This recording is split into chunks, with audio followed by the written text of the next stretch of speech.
Yo, Andrew, wake up! Wake up! We need to go do our project. Still in an hour. Oh, shoot, I guess we should do it. The weather's pretty nice out. We can go do it right now. Yeah, let's go. Alright, let's get out of here. Hey, did you find Polaris? Yeah, it's a bright star over there in the sky. The sky's beautiful tonight.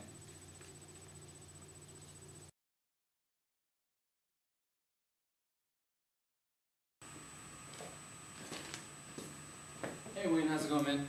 Hey, Andrew, What are you up to? I'm trying to find a place to observe stars. Oh yeah? You still taking astronomy? I remember back in high school when we did that project together. Oh yeah, good old times. I really find a good place to observe stars these days. How come? It's all because of light pollution. What is light pollution? According to this website, light pollution is any adverse effect of artificial light, such as light glare and light trespass. Light pollution obscures the stars in the night sky and interferes with astronomical observatories. Yeah, and I think people started realizing this issue in the 1980s when the global dark sky movement has emerged. Does light pollution only affect astronomical observers? No, not really. Light pollution actually affects each one of us in the world. Like for example, light pollution includes light trespass, sky glow, and glare. And light trespass occurs when unwanted light enters into our windows or door, and which could cause problems like sleep deprivation. Yeah, you know what? It's actually a serious problem. I used to live in this city, and the street light used to be really bright at night. One of my friends actually said that light pollution could cause health effects on the human body. No kidding. I just did a project on this recently. Too much light exposure could increase headache incidents, worker fatigue, and increasing anxiety. Not only humans will be affected by it, the animals are disrupted by light pollution as well. What is happening? Light pollution can confuse animal navigation, alter competitive interactions, change predator-prey relations, and cause psychological harm. For example, according to the estimation by the U.S. Fish and Wildlife Service, 4 to 5 million birds per year were killed after being attracted by tall towers. I think the government should really do something about it. Hey, look, I found a video about the abatement costs regarding light pollution. Oh, really? Daylight savings, springtime, spring forward, fall behind. We use the sun instead of lights because it's natural and in the sky. We turning lights off, we saving money. Can't see the stars, hater, that ain't funny. Turn them off, why won't you listen to me? I had to tell him at that Illinois University. Cop lights, flashlights, spotlights, strobe lights, street lights, house lights, work lights, burb lights, city lights, every night. Turn off the lights in here, baby.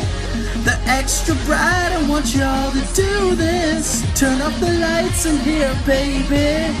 You know what I need, want you to see everything, want you to see all of the sky. 1 hour, that's all I need. Every day's Earth Day, so take heed. Countries globally are taking charge, preserving dark sky and living large. We made mistakes, what are the costs?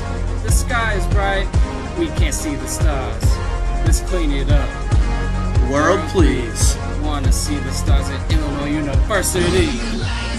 Cop lights, flashlights, spotlights, strobe lights, street lights, house lights, work lights, burb lights, city lights, every night. Turn off the lights in here, baby. The extra bright, I want y'all to do this. Turn off the lights in here, baby. You know what I need, want you to see everything, want you to see all of the sky.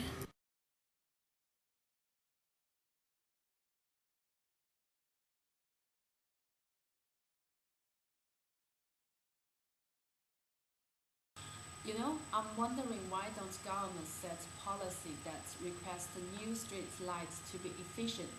In that case, we can limit the light from glowing to the sky. And reduce the externality brought to the society. I suggest a command and control policy. The government can set up a standard level about how much gloaming effect a street light can be. Commonly, there are two types of hypo lights. The spherical type, also can be called as old type. The light will emit to every direction and may glow the sky. The new type, which has a metal cover at the top, can be called as projection type. Regardless the type of lamp is used in the light standard, with the install of the upper cover, light will project to the ground within a certain angle. This could not only abate the light pollution, but also can achieve the efficient level for energy demand, also human utility. Oh, I think this is a great idea. As those street lights burn out, like the whole country can replace with the new lights, and more efficient as well. And by the way, in order to reduce the cost of innovation, we can replace the older lights first, I think. Yeah, well, so let's assume that each unique street light has a life for about 10 to 15 years or even more, 20 years. Okay, if we have the command and control policy, we can replace that upper cover so that it'll be a great way from preventing the light from being emitted into the sky. And the revolution for a darker sky will be achieved after about 20 years. You know, I think it'd actually be easier to achieve results if the government passed incentive policies, subsidies, or even reduction in taxes for these new street lamps. As you can see, we have the marginal abatement cost curve parallel to the x-axis. Because these types of posts already exist, we can assume the cost to replace any light post is the same.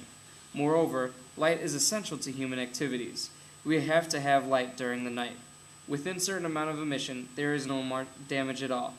Therefore, the marginal damage increases significantly.